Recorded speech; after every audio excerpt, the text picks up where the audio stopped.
Let's take a look at a few of the options on the crop tool. If I hit the letter C to go to crop, or click the crop tool, you'll see that it instantly puts corners around the image. In many cases, I may have taken a shot I really like, and I want to have it printed, but I know I want it 8 by 10. Before we do anything to crop this image, I'll look under Image and Image Size to see what width and height I actually did get. And this is a little over. It's 10.8 by 8.1. And if I'm taking this to a Photoshop or even my local drugstore that has the machines that will print them, I don't want them to decide where to crop, what to cut out.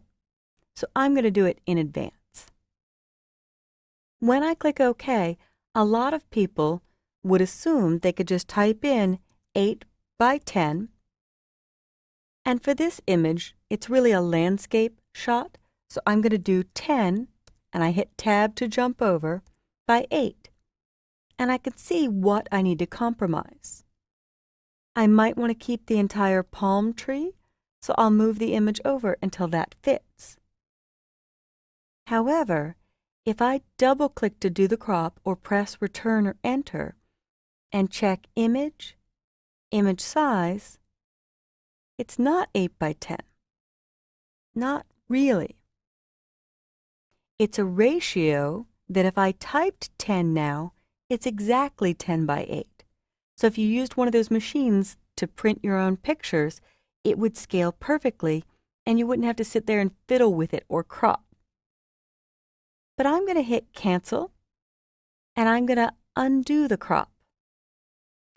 Here is the way that you get it exactly the size and resolution that you want.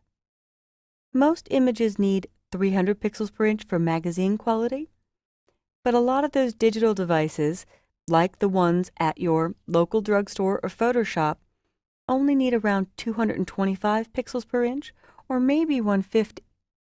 But I set all of mine to 225. If I select where it says a 4 by 5 ratio is the same as an 8 by 10 ratio, the numbers with the colons in them are ratios. They're not final width and height. There are pre-saved options of 4 by 5 at 300 pixels per inch, or 8.5 by 11 at 300 pixels per inch, but not exactly the size I'm looking for. So instead of using ratio, I will select width and height and resolution. And when I do, now I can type in 10 by 8 at 225 pixels per inch, and often 150 is fine. Then I will scoot it over so I keep this palm tree in the picture. And when I double-click or press Return or Enter, the file size did drop, so I end up at 11.6 megs. And if I check Image and Image Size, it's perfectly 8 by 10. Now let's try that again with a different dimension. I'll click OK because it's where I want it, and I can actually make a new crop preset, which is beautiful. It will save this frequently used size for me. So it's 10 by 8 at 225. I might want to quickly save another one that's 8 by 10 at 225. So I'll click OK, and that will now be a custom one in the crop menu. But in this shot, I want to do a 6 by 4. In fact, when you just have a roll of pictures printed from your camera, the default is 6 by 4 or 4 by 6.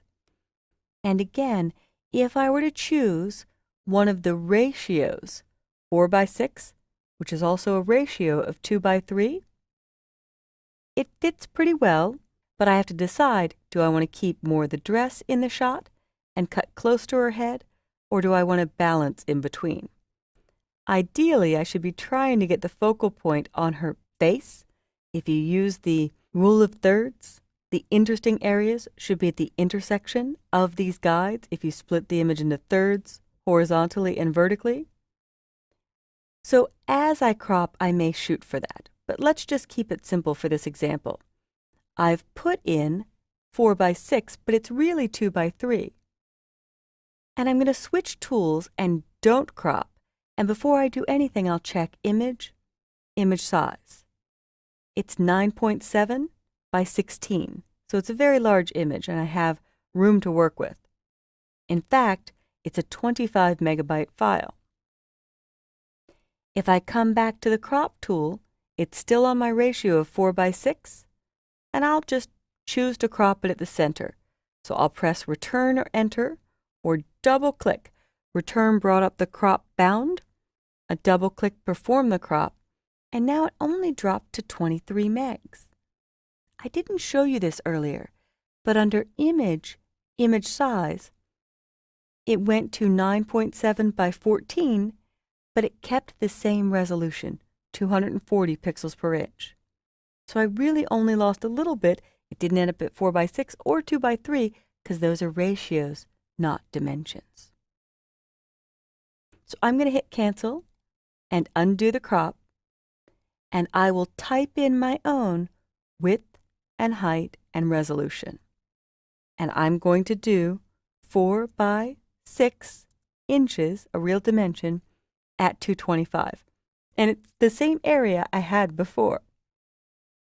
I could try harder to keep that rule of thirds into play and do some cropping on the image itself to maybe get the focal point to her face, giving the eye something interesting to look at and the camera a place to rest on.